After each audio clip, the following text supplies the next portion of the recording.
Hello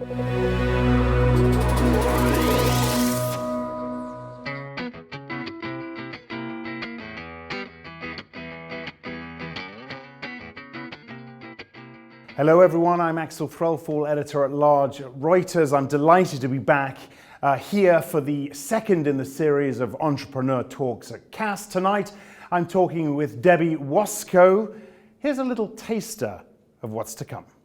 So the way that I describe it is that Love Home Swap is a site for homeowners who want to swap their homes with people like them around the world. So depending on your perspective, it's an Airbnb for grown-ups, or it's reinventing the timeshare model for people who own homes and want to stay in homes when they go on holiday. The idea for the business, for those of you who've read a little bit about it, is that I had always travelled for work and life. I'm an entrepreneur and I'd run different businesses. And about 5 years ago, I took a very expensive holiday with very small children where we stayed in a hotel. And you may remember this stage, I know you're a parent too. Very, very tiny children. So you spend a lot of time with the lights off, trying not to wake them up, feeding them with the TV on, you know. And it felt like it was rubbish and it was expensive. In the meantime, my home in West London was sitting empty. And this is a true story. On the flight on the way home, I watched the film The Holiday, which you may have seen, which is the original home swapping movie. And I thought, does that even exist? Because actually, I wish that I had just swapped my home instead of stayed in a very cramped hotel room. We now have almost 150,000 homes around the world, and that gives us scale in marketplace terms. What are some of the most compelling arguments you've heard from those people trying to shoot it down or trying to say, look, we need to be a lot more wary of this than we are?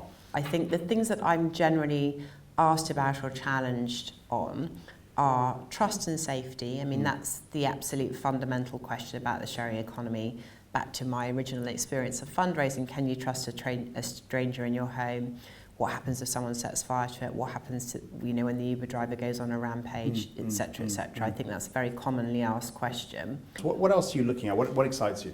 I am a firm believer in the fact that women still can't access capital in a way that is meaningful for female entrepreneurs. And as a female entrepreneur, you have a responsibility to pay it forward. And so I seek out women to invest in, and they seek me out because I speak on platforms like this about how important it is. So the last 3 businesses that I've backed have all been female founders. They've actually not been sharing economy platforms. They've been Internet of Things businesses, but with an application where I think I can help.